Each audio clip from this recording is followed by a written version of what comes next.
Saya sudah menikah dan sekarang sudah berpisah. Ternyata saya dibohongi selama perkenalan, sampai yang ternyata dia adalah seorang gay. Gay itu LGBT. Gay itu kalau nampak anak gadis cuek aja dia, tapi kalau nampak anak lajang meniti air liurnya. Itu gay.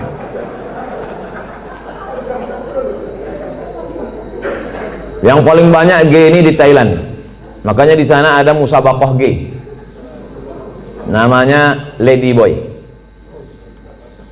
Muka lady, kaki boy.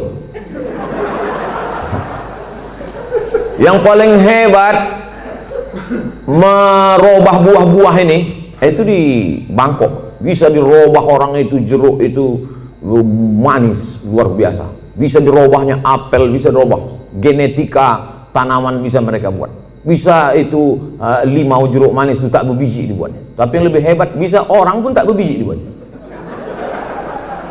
Itulah hebat. Luar biasa mereka. Ini gini. Oke, kita lanjutkan. Hati saya hancur Pak Ustaz. Jangankan ibu, saya pun ikut merasakannya. Coba, saya ini udah sampai pada level bisa merasakan perasaan orang lain. Bagaimana perasaan seorang perempuan dianggapnya inilah akan menjadi imam dia, ternyata pas disuruh jadi imam, bang kau jadi imam, aku aja lah. Cuma perasaan itu. Dah, mohon Ustadz beri doa membuat hati saya tenang dan ikhlas atas diri saya. Adakah yang terjadi di dunia ini di luar kuasa Allah? Saya tanya sekali lagi, adakah yang terjadi di dunia ini di luar kuasa Allah? Kalau ada yang mengatakan ada yang terjadi di luar kuasa Allah, berarti Tuhan itu dua. Ada Tuhan baik, ada Tuhan buruk. Berarti dunia ini tak pernah aman, karena Tuhan baik sama Tuhan buruk ini berkelahi. Lau kana fihi ma'alihatun illallah la fasadata. Seandainya di langit dan di bumi ini ada Tuhan selain Allah, maka sudah lama dunia ini hancur. Oleh sebab itu segala sesuatu terjadi atas kehendak dan kuasa Allah. Langkah, rezeki, pertemuan, maut, kuasa Allah. Itu maka kaca spion itu kecil dibuat, kaca depan itu besar. Supaya apa? Supaya kita lebih banyak melihat ke depan daripada melihat ke belakang. Ada mobil yang kaca spionnya sebesar kaca depan? Tak ada. Masa lalu itu tengok sekali-sekali aja, tengok habis. Kita lebih banyak menatap masa depan. Begitu banyak masa depan di depannya. Yang senyum tak pula bisa nampak mana yang senyum mana yang tidak. Itu sebabnya ceramah musim corona ini.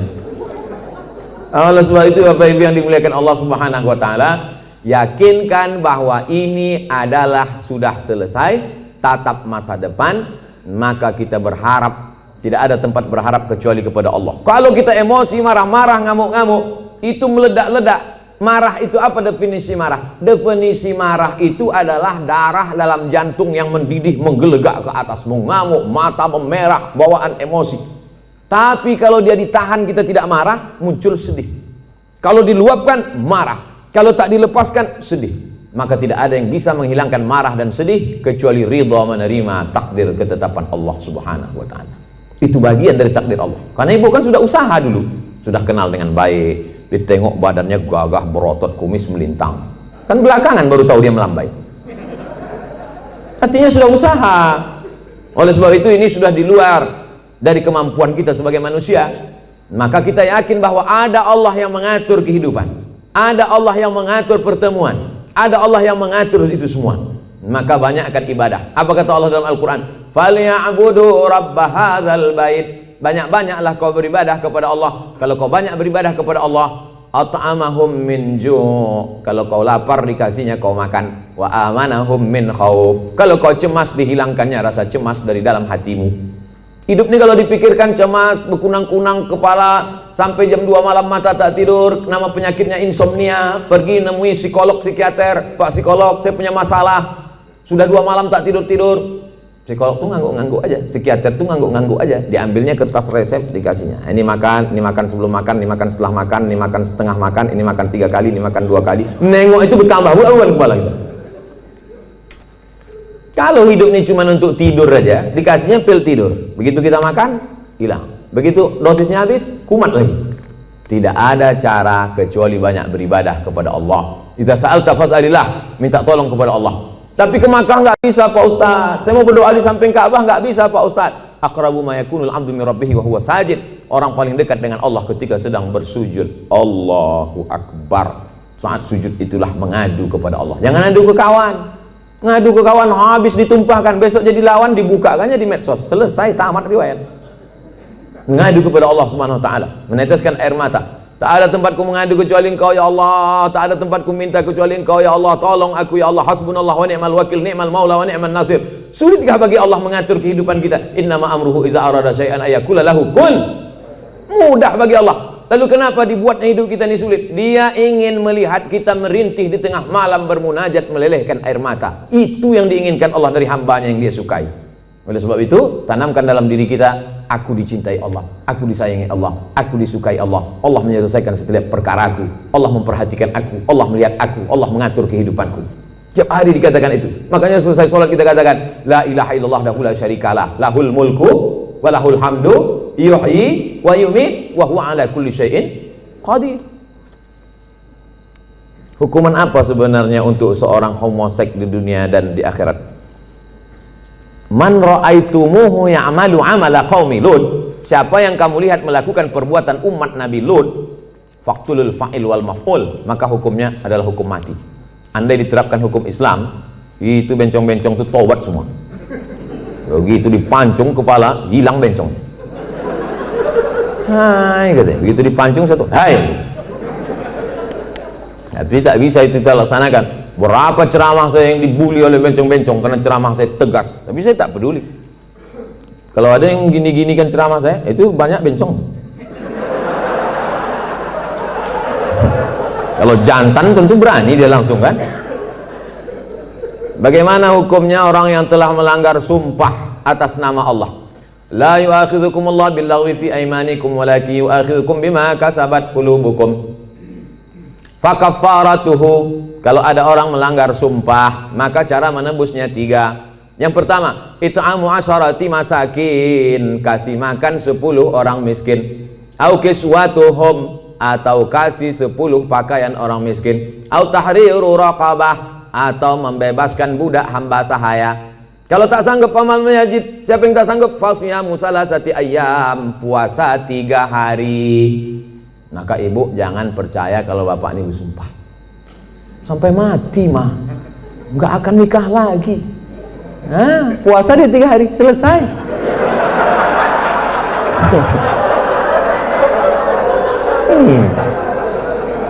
Jadi saya ketemu sama bapak-bapak, bapak-bapak, Ustadz, aku dulu Pak Ustadz sudah bersumpah aku sama biniku, aku tak akan, walaupun kau mati meninggal dunia, aku tak akan nikah lagi sampai mati kan. Terus ini istri bapak, iya 3 hari dia meninggal, nampak aku yang lain katanya. Tapi bapak udah bersumpah puasa aku 3 hari gitu. Hati-hati, mohon maaf Pak, aku bukakan pula ceritanya. Akhirnya kartu bapak tak bisa lagi dipakai kan. Itulah baiknya saya sama ibu-ibu. Apakah ada taubat bagi orang yang telah melanggar sumpah itu Pak Ustadz? Dia sudah memain-mainkan nama Allah. Maka menebus sumpah itu hanyalah sekedar menebus perbuatannya, tapi perbuatan dia. Salah satu la yanzurullahu ilaihim. Ada 3 orang yang tidak dipandang Allah pada hari kiamat. La yukallimuhumullah, tak diajak bicara oleh Allah. Walahum azabun alim. Mereka diazab dengan azab yang amat sangat menyakitkan. Siapa itu? Orang yang bersumpah palsu, terutama dalam berdagang. Berapa ini harganya? Aku tak ada ngambil untung, nih aku jual modal aja nih, demi Allah. Mana ada orang jual modal? Kau kalau bohong jalan 4 kali. Tak ada orang jual modal, pasti dia ngambil untung. Udahlah bohong, mau melakukan barang, itu tak dipandang Allah, tak dilihat Allah pada hari kiamat. Apalagi yang bersumpah-sumpah itu, pakai Quran pula tuh di atas. Saya bersumpah akan menjadi PNS, bersedia ditempatkan di seluruh Indonesia dari Sabang sampai Papua, bersedia 3 hari tempat sana, balik ngurus surat pindah. La ilaha illallah. Mudah-mudahan yang sudah bersumpah nih taubatnya diterima Allah SWT. Banyak juga.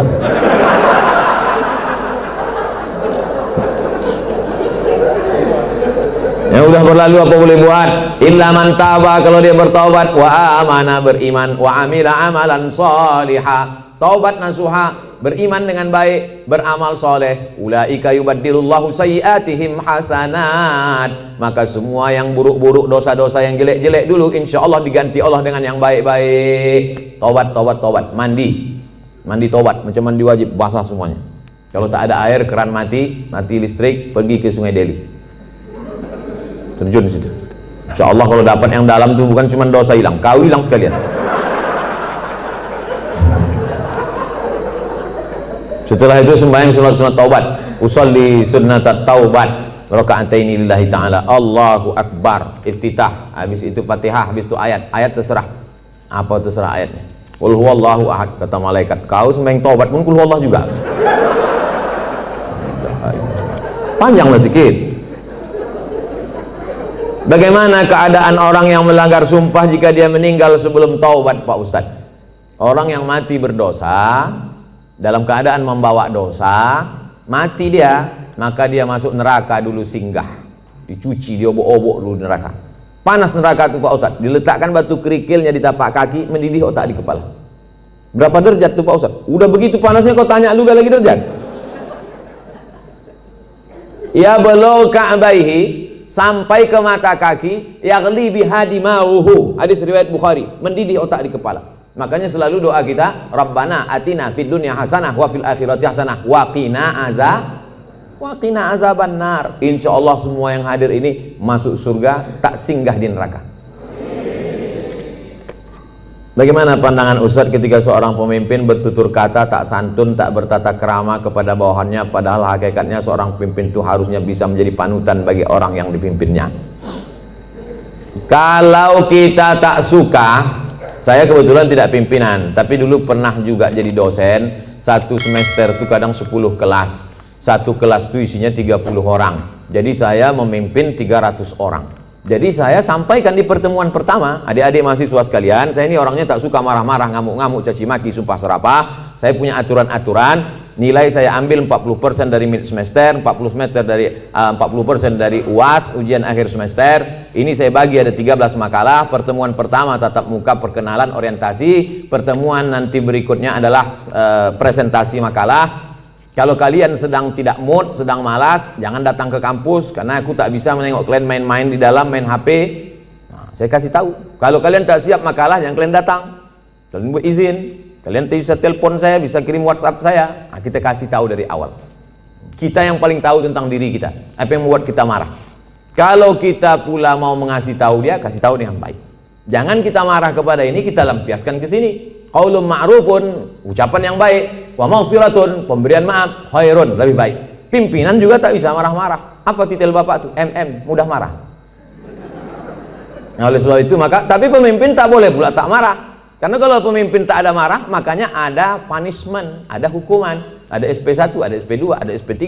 Mesti ada ketegasan, mesti ada disiplin. Saya tak suka juga setelah pengajian ini, terserah kalian lah, mau kerja tak apa. Aku udah kuserahkan semua pada Allah. Tak betul. Ya, jadi sebetulnya Islam itu meletakkan sesuatu pada tempatnya. Jadi jangan bayangkan Nabi itu tak pernah marah. Nabi pernah marah, naik dia ke atas mimbar, merah wajahnya, merah matanya, marah dia. Jadi Nabi itu menempatkan sesuatu pada tempatnya. Salam dia, assalamualaikum warahmatullah. Ditengoknya banyak yang tak sholat berjamaah, marah Nabi. La uharriqanna alaihim buyutahum, ku bakar rumah mereka yang tak sholat ke masjid, kata Nabi. Marah. Mana mungkin bakar gitu ucapannya tak marah. Siapa yang tak ke masjid ku bakar. Marah. Cuman marah pada tempatnya. Ini banyak orang sekarang kan tak menempatkan sesuatu pada tempatnya. Orang yang menempatkan sesuatu pada tempatnya namanya adil. Lawan dari adil zalim. Jadi kalau kita marah-marah aja sama orang, itu zalim. Bermasalah di rumah, marah ke security, itu zalim. Apa pula aku yang salah kata security? Awas kau kutuntut di akhirat nanti. Apakah benar apabila suami memakan penghasilan istri hukumnya haram? Bapak punya gaji, ibu punya gaji. Ibu punya gaji, bapak punya gaji. Sama-sama punya gaji. Bedanya apa? Dalam gaji bapak ada hak ibu, namanya nafkah. Dalam gaji ibu tak ada hak bapak. Setuju? Kuat mereka. Dalam gaji bapak, sama-sama bergaji 5 juta. Bapak 5 juta, ibu 5 juta. Dalam gaji bapak itu ada hak ibu, 5 hak ibu. Pertama makan, kedua pakaian, ketiga tempat tinggal, keempat pendidikan, 5 perhatian. Hak ibu, kewajiban bapak. Tapi ibu bisa bekerja karena izin bapak. Izinnya pun bukan karena keterpaksaan. Bang, aku kerja ya, kalau tidak awas bang. Tidak bisa juga.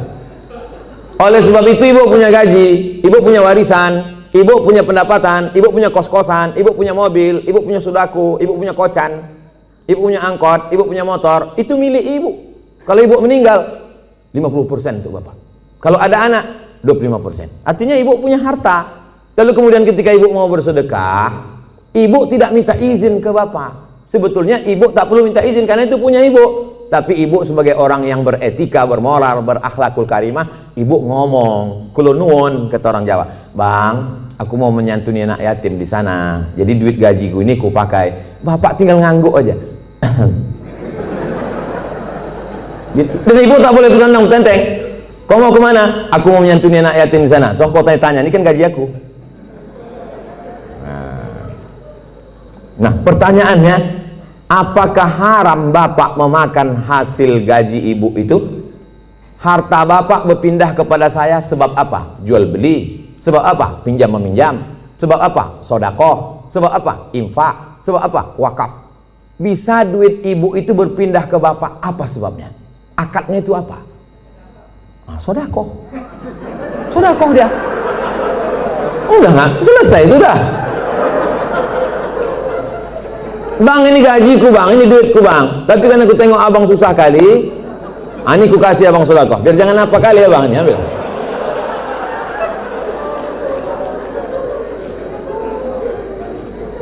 Assalamualaikum Ustaz. Semoga Ustaz sehat-sehat. Amin. Mau tanya Ustaz, apa hukumnya orang tua yang tidak mengakikahkan anaknya? Apakah masih bisa apa hukumnya orang tua tak mengakikahkan anaknya? Kullu mauludin, setiap anak yang lahir rohinatun, tergadai. Jadi kalau mobil kita tergadai, STNK BPKB kita gadaikan, setelah ada duit kita tebus. Maka anak kita ini tergadai. Bagaimana cara menebusnya? Tulbahu anhu yawma sabi'ihi, sembelihkan kambing hari ke-7. Yuhlaku, cukurkan rambutnya. Wa yusama, kasih nama yang baik-baik. Siapa nama anak kau? Alan Nuari. Kenapa itu kau kasih? Lahir di jalan bulan Januari.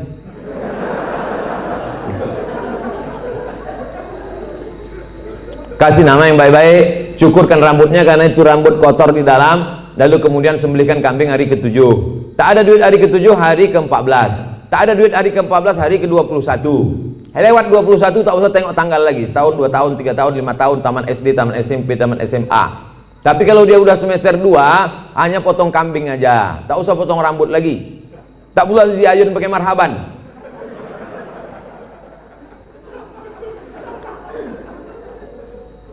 Apakah masih bisa diakikahkan setelah anak itu sudah besar Pak Ustadz? Jangankan anak itu, bapak ibu balik ke rumah nanti tanya emak sama ayah, ada tak diakikahkan? Kalau tak ada diakikahkannya, besok pagi beli kambing, boleh akikah. Akikah saja. Yang pula cukur rambut, begundul semua pegawai besok. Saya tulis dalam buku saya 37 masalah populer, di situ ada pembahasan akikah setelah dewasa. Tapi yang hamil sekarang punya anak, nanti hari ke-7 potongkan, bagus. Bolehkah zakat harta dan sedekah diberikan kepada adik kandung yang beda ibu status adik saya? Tidak boleh memberikan zakat kepada orang yang wajib dinafkahi. Bapak, Mama, ini 5 juta zakat abang sekaligus belanja kita bulan ini. Bapak wajib menafkahi ibu, maka bapak tak boleh berzakat kepada ibu. Tapi ibu boleh berzakat ke bapak. Itu bedanya. Ibu boleh berzakat. Bang, ku tengok abang udah agak-agak fakir miskin nih bang. Nah, jadi bang itu zakat. Tengok susah kali kau bang. Nah, ini pakai lain. Ini gaji ku bulan ini. Ibu bergaji sebulan 10 juta. 1 juta 25.000, 2,5%. Jadi kalau 10 juta 250.000. Nah, ini zakatku bang 250, yang 750 ini sedekah. Adapun infak nanti ku tengok prestasi abang.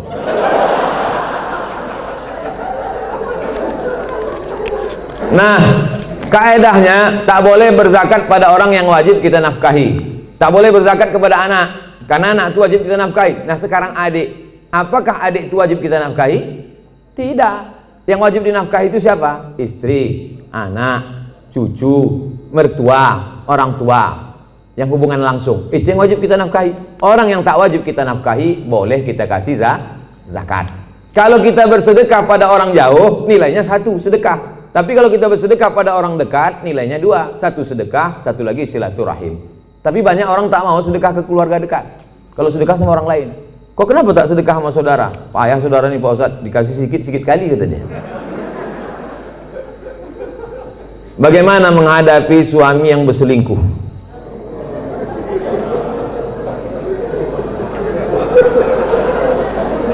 Udahlah dikasih zakat, berselingkuh pula.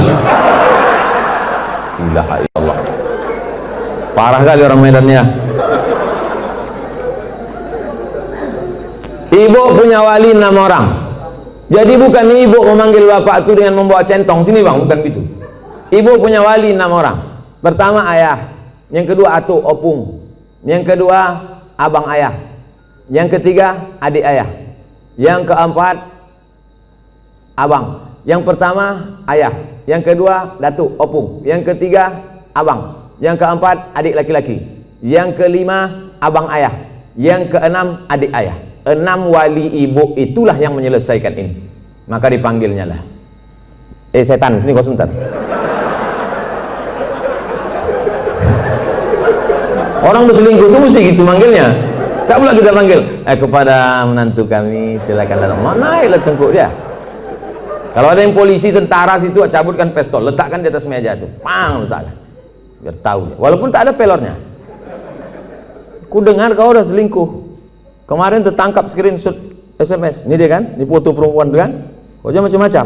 Kau berhenti selingkuh. Kalau kau tak berhenti, jadi kasih dia mop, di mop dia sikit. Habis itu berhenti. Iya pak, aku stop nih. Ada berhenti dia. Tinggal lagi ibu. Mau ibu menerima barang second nih?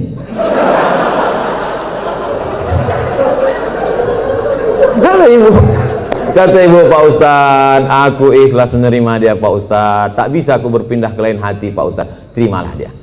Tapi jangan sampai mulut ibu berkata bisa, tapi hati ibu tidak. Itu bahaya. Lain di mulut, lain di hati. Ada lagunya itu. Kalau ibu berkata bisa, katakanlah bisa.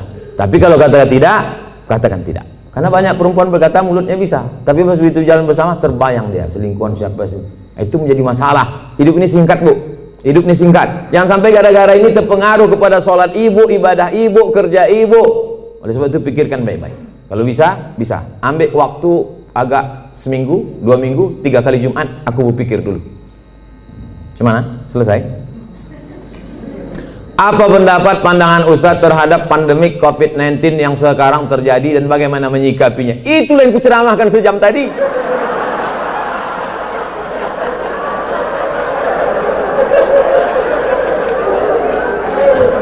Itulah yang kucakapkan dari tadi.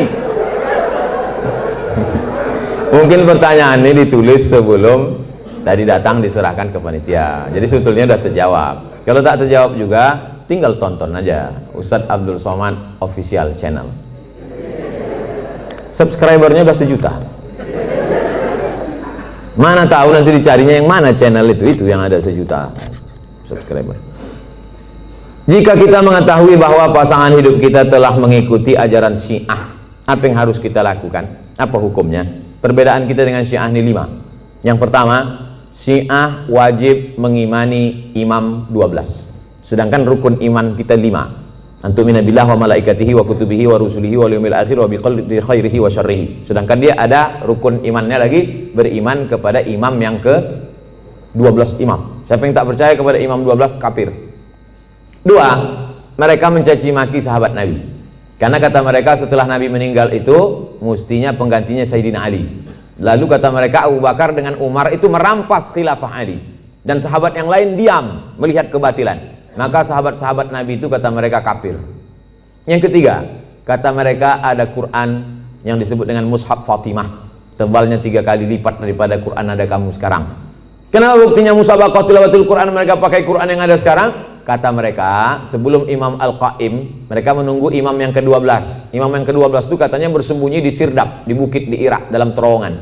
Itu mereka tunggu-tunggu, belum keluar lagi. Nanti kalau keluar imam yang ke-12 itu, dibawanya kitab yang asli, sementara yang asli itu datang, pakai aja yang KW ini dulu, kata dia. Yang keempat, mereka ada meyakini namanya taqiyah.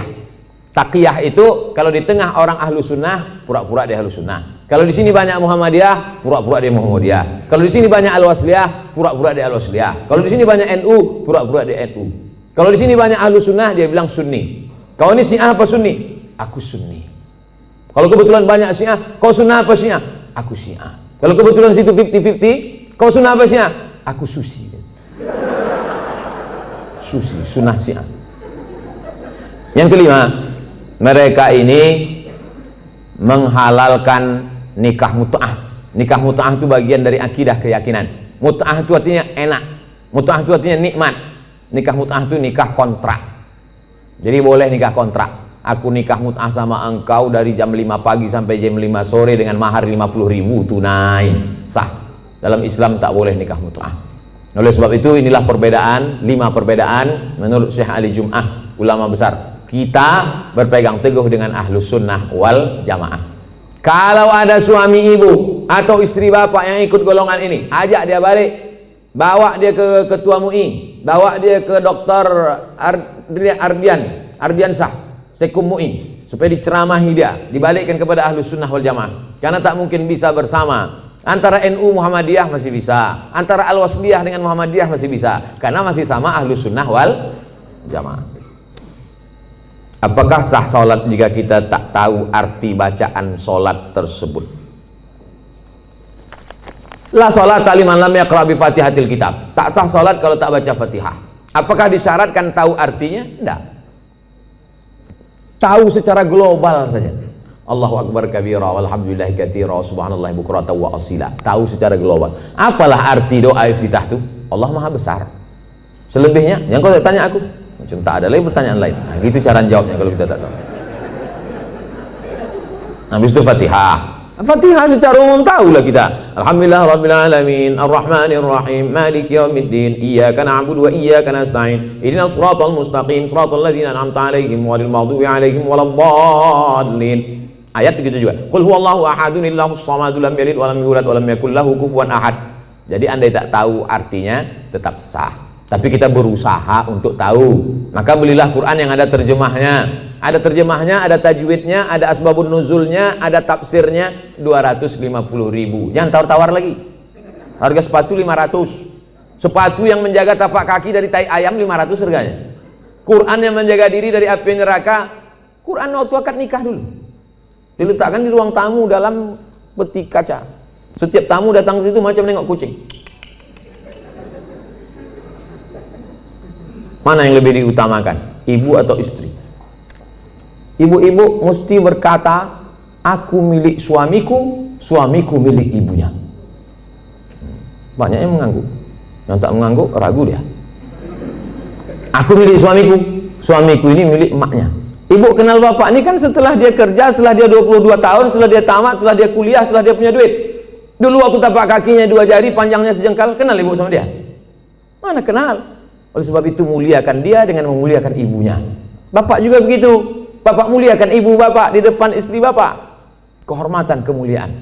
Adinda, ini emakku. Tak ada mantan emak, mantan bini ada. Oleh sebab itu maka ini tak bisa dibenturkan, jangan dilagakan ini antara emak dengan ibu ini. Oleh sebab itu maka ini masa lalu, yang ini masa depan. Maka insya Allah bapak ibu bisa menjaga. Waktu kemudian kita menyampaikan nanti waktu bapak punya anak perempuan, bapak sampaikan itu, hai anakku, kau perempuan, kau punya laki, kau punya suami, suamimu itu punya emak. 3 kali nak Nabi menyuruh berbakti kepada dia. Jangan sampai mak tua umur 80 tahun datang ke rumah, nak mintalah duit kau 50.000, mak belum makan lagi. Apa kata si abang tuh? Sebentar ya mak, aku tanya biniku dulu. Kalau ada bapak yang begini, insya Allah selamat dari azab kubur. Saking kan menderitanya udah di dunia. Nah, oleh sebab itu maka jangan benturkan antara dua ini. Karena dua ini perempuan-perempuan yang luar biasa. Emak bapak dicium tapak kakinya masuk surga, istri bapak, anak-anak bapak masuk surga karena dia. Maka mereka adalah perempuan-perempuan yang luar biasa insya Allah. Apa hukumnya debitur yang mau hijrah tapi masih memiliki kewajiban di bank dan hanya mau membayar tunggakan pokoknya saja, tapi tak mau membayar tunggakan bunganya? Laporkan dia ke polisi. Kau dulu waktu minjam duit ini tak tahu kau neraka, sekarang giliran bayar baru kau bawa neraka. Ini kan negara hukum. Jadi bapak-bapak kan negara hukum. Kan dulu kan ada tanda tangan materi 6.000. Saya akan bayar pada tanggal sekian, kalau tidak barang akan disita, kalau tidak. Nah itu. Jadi tak bisa dia berkata, saya tak mau bayar bunga, bunga ini haram. Jadi dulu yang nanda tangani siapa? Hantu. Jadi saya kasih tahu sama yang mau hijrah-hijrah, kalau kau mau hijrah, kau bom. Kalau kau takut ini riba, ada aset yang bisa dijual, ada kos-kosan, ada tanah, jual, bom kan ke sini, bam, selesai, tutup, baru hijrah. Begitu caranya. Tak ada yang bisa kubom Pak Ustaz. Kalau kubom ini meledak semuanya, Hiroshima Nagasaki ini Pak Ustaz. Kau bayar aja cicilannya sampai lunas, bayar sampai selesai. Begitu, karena kita tinggal di negara kesatuan Republik Indonesia yang dipakai adalah hukum konvensional. Oleh sebab itu maka sesuai dengan perjanjian, bayar, selesaikan. Kalau bisa dibom, bom. Kalau tak bisa, lunasi cicilan sampai habis. Pak Ustadz, bagaimana caranya supaya saya bisa ikhlas dan sabar karena ditinggal anak meninggal saat usia 4 tahun dan sudah hampir 4 tahun dia pergi, tapi sampai saat ini perasaan saya masih sedih dan selalu merindukannya. Apa saya kurang ikhlas? Nabi punya anak namanya Ibrahim, meninggal umur 18 bulan, menetes air mata Nabi, menangis Nabi. Makamnya di Ma'lah, samping makam Nabi, arah ke kiblat, samping Masjid Nabawi sebelah kiri.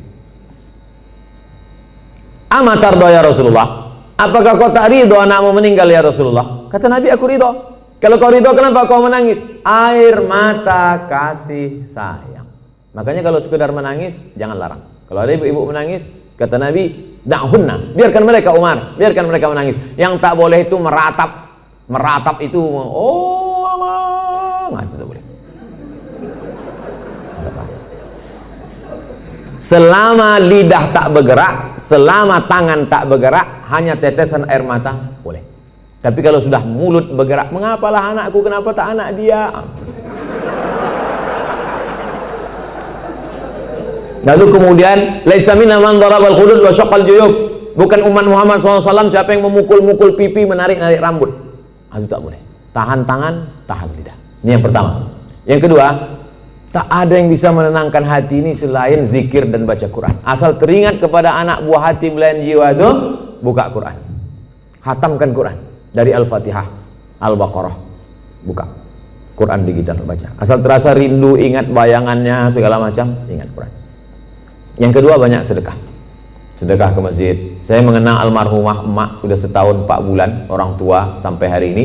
Untuk menghilangkan itu tetap tak pernah lupa baca Al-Fatihah. Asal ingat untuk almarhumah Al-Fatihah. Begitu juga kirim Al-Fatihah, baca Quran, malam Jumat surah Al-Kahfi, tiap malam baca Yasin, untuk menghilangkan itu semua. Tak ada tempat kecuali minta kepada Allah Subhanahu wa taala. Yang ketiga, ada yang lebih sayang kepada dia daripada kita. Mana yang lebih sayang kepada anak kita itu? Kita atau Allah? Allah. Itu barang pinjaman, diambilnya. Kenapa kita marah? Inna lillahi wa inna ilaihi, itu punya dia. Ketika diambil, kenapa kita marah? Ini mimbar ini bukan punya saya, ini mikrofon ini bukan punya saya. Ketika diambil marah saya, berarti saya gila. Ini bukan punya saya, kecuali ini saya bawa dari rumah. Bukan punya kita. Maka yakinkan bahwa ada yang lebih sayang daripada aku. Yang keempat, berpisahnya hanya sekejap. Nanti ketika anak ibu ini disuruh Allah masuk ke dalam surga, apa kata anak itu? Ya Allah, aku hanya mau masuk ke surga dengan yang pernah melahirkan dan membesarkan aku. Disitulah ibu mendapatkan syafaat anak. Syafaat Nabi ada, syafaat malaikat ada, syafaat Quran ada, syafaat penghafal Quran ada, syafaat ulama ada. Ada syafaat anak kecil, ditariknya ujung kain jubah ibu masuk ke dalam surga bersama dia. Anak kecil itu di dalam surga membawa nampan-nampan tempat air minum, menuangkannya lu'lu'il maknun. Mereka itu seperti permata berkilau cahaya, terbang ke sana kemari. Dia menjadi pelayan-pelayan surga karena mereka tak ada dosanya sama sekali. Yang kelima, ada yang lebih tinggi daripada amal soleh, zakat, puasa, infak, wakaf, haji mabrur dan jihad. Apa itu yang paling tinggi? Ridha. Orang yang sudah masuk surga itu ditanya Allah, kalian sudah dapat semua kenikmatan surga, apa yang belum? Ada satu ya Allah. Apa itu? Ridhakah? Kata Allah, yang dapat ridhaku cuma satu. Siapa dia? Orang yang ridha menerima ujianku. Ibu ridha menerima ujian ini, sabar ibu, maka ibu adalah orang yang masuk ke surga bersama anak itu. Mudah-mudahan kita semua sabar menerima ujian Allah Subhanahu wa taala. Amin. Ala hadhihi niyyah al-Fatihah. A'udzubillahi minasyaitonir rajim. Bismillahirrahmanirrahim. Alhamdulillahirabbil alamin. Arrahmanirrahim. Maliki yaumiddin. Iyyaka na'budu wa iyyaka nasta'in. Ihdinas siratal mustaqim, siratal ladzina an'amta 'alaihim ghairil maghdubi 'alaihim waladdallin. Amin. La tada' lana dzamban illa ghafartah. Pulang kami dari majelis ini dalam keadaan bersih dari dosa-dosa ya Allah. Wala aiban illa satartah. Tutupi cacat aib kami di hadapan-Mu, di hadapan manusia semua ya Allah. Wala maridan illa syafaitah. Ada yang sakit, maka sembuhkan dari penyakitnya ya Allah. Wala raghiban illa anjabatah. Yang belum punya anak, berikan anak yang soleh dan solihah. Wala mayitan illa rahimtah. Yang sudah meninggal dunia, lapangkan kuburnya, terangkan barzahnya, dan jadikan keluarganya termasuk orang yang sabar. Alladzina idza asabatuhum musibah. Ketika musibah itu datang, lidahnya berkata inna lillahi wa inna ilaihi raji'un. Ulaika alaihim salawatun min rabbihim wa rahmah wa ulaika humul muhtadun. Mereka yang mendapatkan rahmat kasih sayang Allah, mereka lah orang-orang yang mendapatkan hidayah.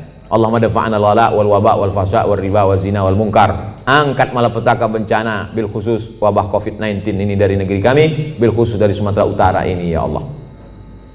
Allahumma wafiqna lima tuhibbuhu wa tardah.